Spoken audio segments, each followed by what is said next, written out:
Welcome to Slaughterhouse Stories. I hope you enjoy the story I have for you tonight.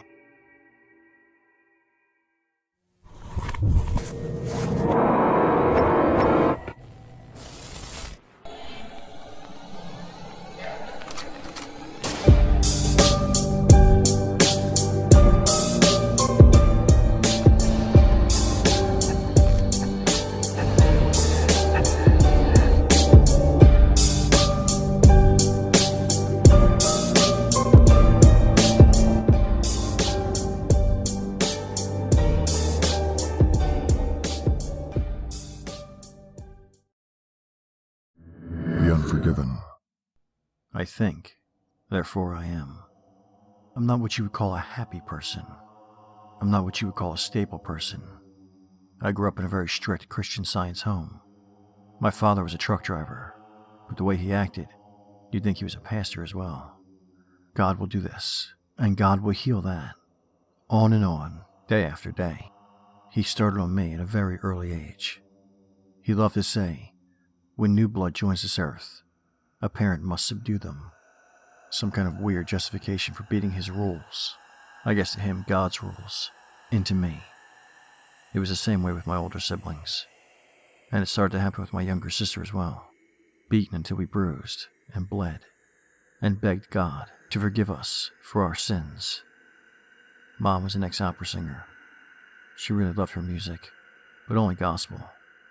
No surprise there really, considering who she married. Moms are always there to protect their children. Not this one. She knew her role, and her role was to be the doting, obedient, God-fearing housewife. She ended up getting cancer, and that too was our fault. You can't go to a doctor as a Christian Science fanatic. You have to pray and let God heal you. Well, apparently us children, me especially, weren't pious enough, weren't praying enough. So I took the majority of the beatings for it. A real whipping boy for my father's grief. Even my older brothers took things out on me. Finally, when I was 17, I couldn't take any more.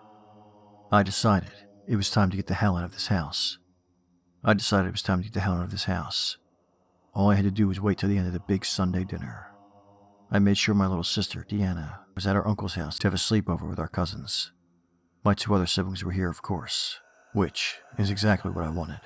For them, they just got poison laced around their glasses. It was a quick poison, but the end would still come, painfully. I really enjoyed it as I heard them screaming in pain. My father yelling for me to call 911, which of course I pretended to do, but I knew I was going to take my time with him. Coming up behind him and repeatedly bringing his stupid Bible down to the back of his head, dragging his limp body into a chair and tying him there, letting him wake up to see what was happening. The anger in his eyes quickly turned to terror as I began stapling pages of his Bible to his body. As each staple pierced into his skin, the neck down, completely covered in Bible pages and blood. And finally, when he couldn't scream anymore, when he couldn't shake or rage or react anymore, I slowly drew the knife across his throat and watched as he went off to meet his God. What a day. Now I'm on the run, fleeing California with the police looking for me. I'm not sure where I'll go, but I can't stop running. I'm never free, and I'm never me. At least, I'll never be the old me again. I don't think any amount of prayers will fix this, and I don't want it to. So, I guess you can just dub me Unforgiven. That's it for tonight's story. But before we end things, check out the Slaughterhouse Stories podcast. Available at all your favorite podcast sites. So download and subscribe. Be a listener, not a victim. And as always, thank you for listening. If you enjoyed tonight's story, please like, share, and subscribe. And until next time, stay spooky.